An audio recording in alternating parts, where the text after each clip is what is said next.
室友在寝室养小鬼，殊不知我就是他供养的笔仙本仙。他求财，我便让他中彩票；他求貌，我便让他皮肤白皙，五官精致；他求成绩，我便让他考试满分，专业第一。室友欣喜万分，疯狂给我上香。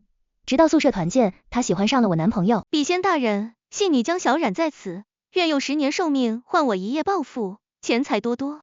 耳边响起熟悉的声音，正在吃饭的我手停顿了下。室友江小冉正跪在阳台供奉的木娃娃前燃起3根香。搬进宿舍的第1天，江小冉便在阳台辟出一块地方，小心翼翼地将一个长相怪异的木娃娃供奉起来，并扬言自己是笔仙信徒，谁若敢惹自己不爽，他就让谁不得好死。可他并不知道，我就是他口中的笔仙本仙。浓烈的香火涌入鼻腔，引得体内灵力翻涌，3炷香线很快燃尽，意味着我准了他的请求。江小冉欣喜万分，忙不迭的磕头，谢谢笔仙大人。我不置可否，继续低头干饭，吃饱喝足，趁着月色慢悠悠的往宿舍摇。手机更新了一条朋友圈，是江小冉炫耀自己下午逛街中了1000万的彩票，看着余额栏里一长串的零，无数工友发出了羡慕的感叹。江小冉在底下统一回复道，谢谢大家的祝福，我发这些出来也只是单纯的想要和大家分享好消息，相比于吸爸妈的血，我更喜欢靠自己。傻子都能看出来这话在阴阳我。开学第1天，江小冉打听其他人的生活费，当我说到没有固定额度时，他的表情瞬间僵住了。我说的本来就没错啊，以我的修为，变点钱出来就是动动手指的事儿，偏偏他以为我在故意炫耀，自此有意无意的针对我，包括但不限于散播谣言、挑拨离间等。我活了上千年，什么伎俩没见过，但念在他总是给我猛猛敬奉香火的情况下，我便睁一只眼闭一只眼了。思绪乱飞间，我已经走到了宿舍门口，只见宿舍大门敞开，无数尚且崭新的衣服鞋子丢了一地，我颇觉得有些可惜。这些衣服鞋子你就穿过1-2次，丢了会不会太可惜？江小冉看了我一眼没说话，转头便发了一条朋友圈，我一直觉得不要对别人的钱太有占有欲，我只是想换几件新衣服，为什么要被指责铺张浪费？面对无数人的安慰，他在底下回复道，谢谢大家了，有钱人家的富二代也许脾气都不太好，不过是有一场，我不会记仇的。就差报我身份证号了。我叹了口气，怪我多嘴，爱咋咋地吧。次日清晨，我背着包出门上早八，刚出宿舍楼就被校草拦住了。只见他从怀里掏出一大束红玫瑰，含情脉脉地向我告白。顾苏苏，你愿意做我女朋友吗？路过的同学纷纷围了上来，满脸八卦，窃窃私语。我目不斜视地绕过了他，抱歉，我有男朋友了。撒谎！校草追了上来，我从来没有见过你身边有其他男生。我无奈地叹了口气，非要我直说我看不上你吗？校草的眼睛瞬间睁大了，毕竟他自认为是全校女生的梦中情人。室友夏锦彤偷偷向我竖起大拇指，还是你牛，校草都不放在眼里。我尴尬的笑笑，没办法，活得太久了，见过的帅哥太多，早就免疫了。余光瞥见江小冉嫉恨地瞪着我，神情若有所思。下了早课，我背着书包哼哧哼哧的回宿舍补觉，刚把床帘拉好，便嗅到了清凉浓郁的香火味。下一秒，江小冉的声音便在脑海中响起，笔仙大人在上，信你江小冉欲用10年寿命换我容貌倾城的同时，室友顾苏苏变成丑八怪。迷迷糊糊的，我一下就清醒了。爱美之心，人皆有之，但为什么要把我变成丑八怪？见香线没有反应，江小冉连磕数头，诚恳地补充道，仙女愿用20年寿命来换，求笔仙大人恩赏。20年很划算的一笔买卖。我满意的大手一挥，准了。江小冉喜极而泣，多谢笔仙大人。一觉睡到傍晚，我睡眼惺忪的抓着楼梯往下走，突然脚下一空，整个人瞬间从楼梯上摔了下去，半张脸擦在地上，鲜红的血流了一地。正在看剧的夏锦彤吓了一大跳，手忙脚乱的打了120。经过一系列的检查，医生看着我无奈的叹息，可惜了，这么俊的小姑娘，以后怕是……夏锦彤愣住了，不忍的瞥了我一眼，我倒是不以为意。我下床失脚滚下来，毁容的事情很快不胫而走。江小冉兴奋的当夜就给我又上供了不少香火。校草得知我毁容一事后，似乎还想挣扎，却远远瞥了一眼后就忙不迭的跑路了。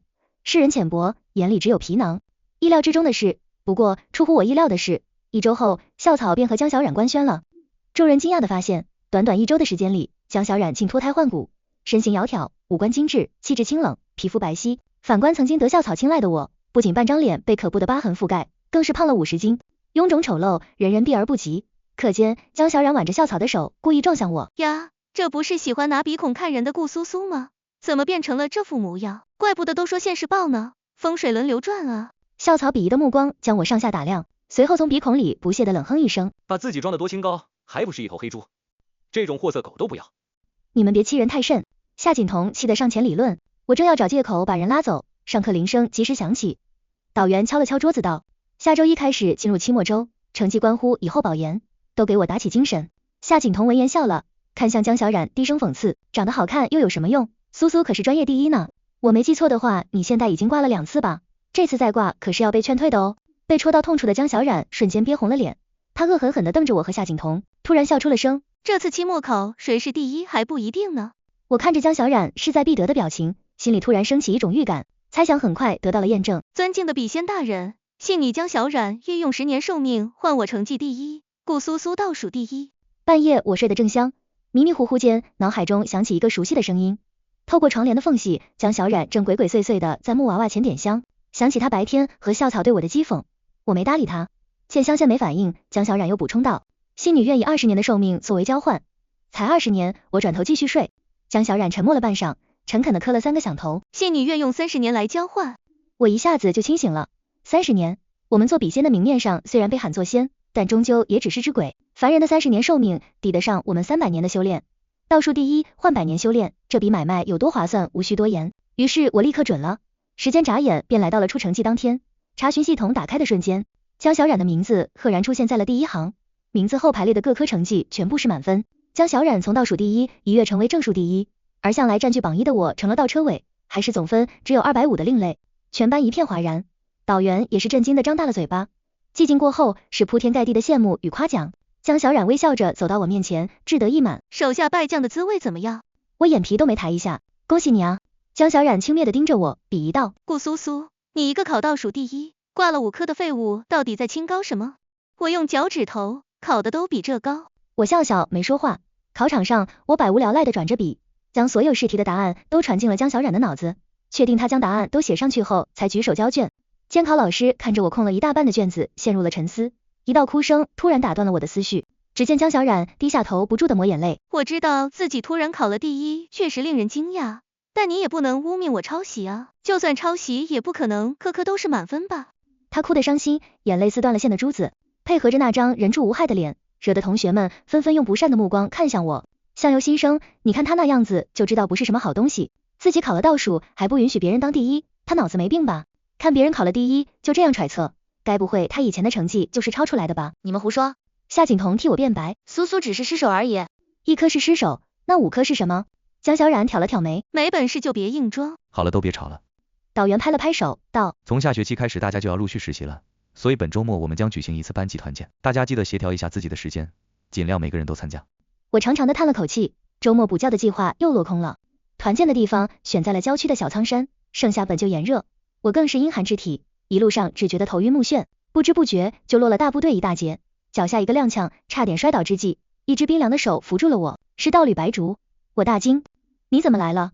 白竹委屈的撇嘴，你自下凡后便再也没有消息传来，是不是早就忘了我？我故意后退一步，拉开距离，我现在是凡人，怎么能和你一只鬼拉拉扯扯，有伤风化。顾苏苏，白竹气的眼珠瞬间变红了，你个朝三暮四，忘恩负义，朝秦暮楚的。话说到一半，突然被一个声音打断，这是……只见江小冉不知从哪里窜出来了，我一惊，不确定他刚才是否听到了我和白竹的对话，见我愣神，白竹忙打圆场，你好，我是苏苏的男朋友白竹。化成凡人的白竹，皮肤白皙的几近透亮，银色的碎发微微垂下遮住眼帘，流出高挑鼻梁下鲜红的薄唇。江小冉看呆了，许久都没缓过神来。江小冉，我皱着眉道，你有事吗？江小冉没理我，我也懒得再搭理他，抓着白竹就哼哧哼哧继续往山上爬。顺利和大部队集合后，我松了一口气，像只八爪鱼一般瘫倒在地。阴凉的树影落在我脸上，脑海里忽然响起一个熟悉的声音，笔仙大人在上，信女江小冉愿用10年寿命换室友顾苏苏意外跌落山崖，尸骨无存。我愣了愣，严重怀疑自己听错了，他求财求貌求成绩都合理，这次怎么直接要我的命？我看起来是什么很贱的人吗？我没理他。江小冉以为是筹码不够，继续加码，信女愿以15年为代价。我没理他。信女愿以20年为代价，求笔仙大人帮我这一次。我还是没理他。见土堆上的香线没有一丝燃烧的痕迹，江小冉急了，又从包里取出几根线香点燃，艳阳高照，静默无风，可香线就是无论如何也点不着，这意味着我不允。江小冉又把寿命加到了30年，我依旧不允。他彻底怒了，笔仙大人，信女侍奉您向来勤勤恳恳，从未有一丝差错，您此番究竟为何不允？莫非是顾苏苏给了您好处？信女愿以10倍奉于您，只求您准了信女的心愿。看不出来，他想杀我的心如此强烈。既然如此，那我们也该好好算算账了。我拍了拍身上的尘土，一个瞬移就到了江小冉面前。顾苏苏，你来的正好。江小冉看到我后，先是被吓了一跳，随后笑得极为开心。你得意不了多久了，你的样貌、成绩如今都归我所有，很快，你的男朋友也将归我所有。我愣愣地看着他，忽然露出一抹诡异的笑容。可是笔仙并没有答应你的愿望。闻言，江小冉不由瞪大了眼睛，整个人瞬间机警起来。你怎么知道我和笔仙的事？你跟踪我？脚尖微微用力，我轻而易举地飘在了半空中，因为我就是笔仙本仙啊，我的忠实信徒。而我此番找你，是来拿回你许诺的60年寿命。江小冉的目光落在我漂浮的脚面上，脸色霎时变得惨白，他整个人僵在那里，额头上掉出豆大的汗珠。你胡说，你怎么可能是笔仙大人？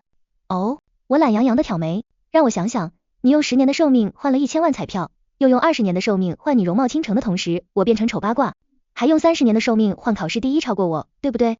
听我将他许愿的细节悉数爆出，江小冉仍是一副不可置信的模样。一定是你偷听了，一定是。他拼命的后退，企图与我拉开距离。顾苏苏，你个贱人，你别以为弄点漂浮的小障眼法就能把我糊弄过去。我告诉你，得罪了我，笔仙大人是不会放过你的。我指尖一点，他便不受控的定在了原地，整个人如同木偶一般无法动弹。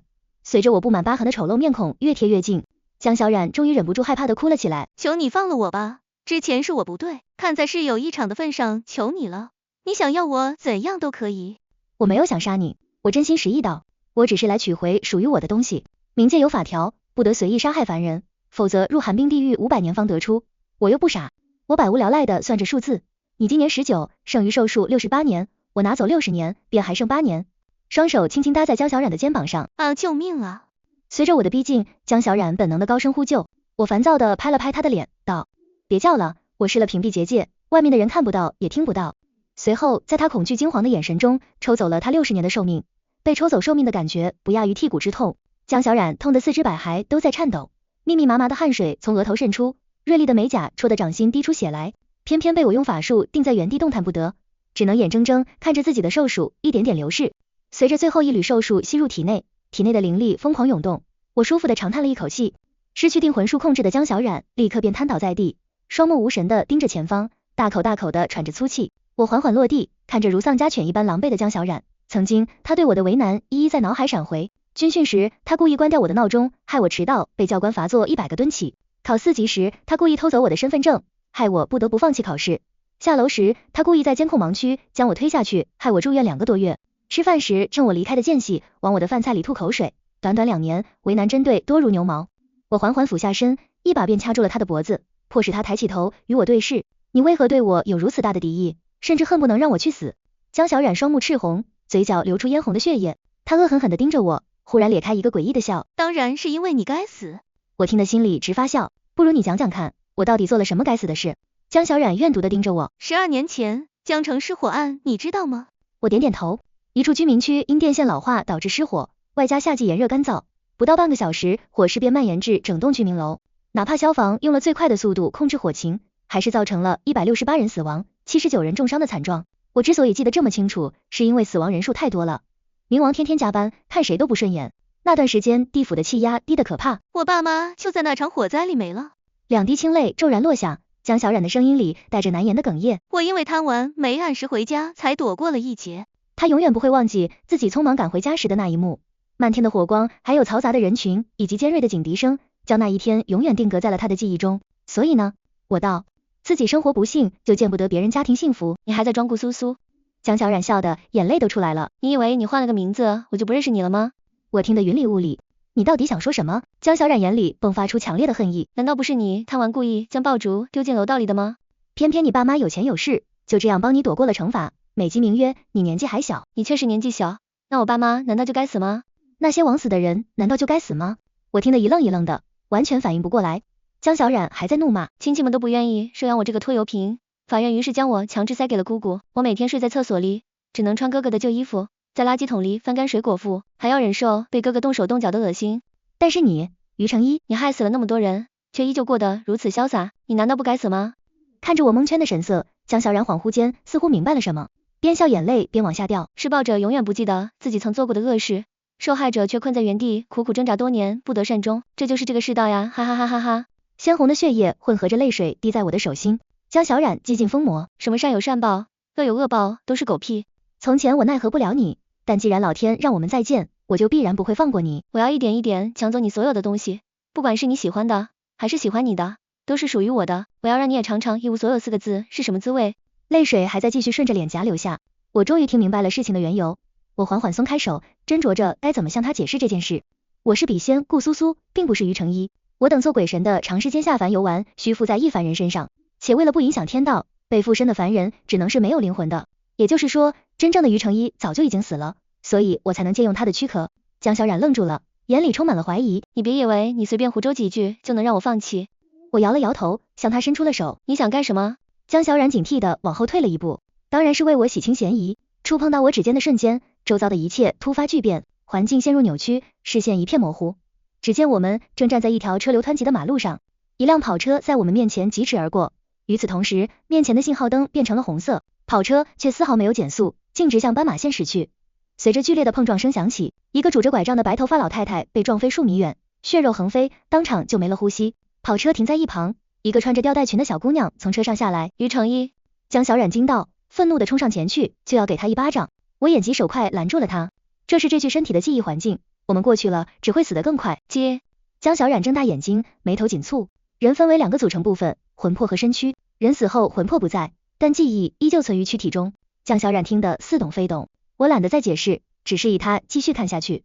只见于成一烦躁地摘下墨镜，上前看了眼老太太，又抬头瞥了眼路口的监控，抬手打了一个电话。10几分钟后，一个珠光宝气的贵妇人开着车来了。于成一哭哭啼啼地抓着贵妇人的手说了几句话，贵妇人便指挥人将老太太的尸体抬进了后备箱。又是这样？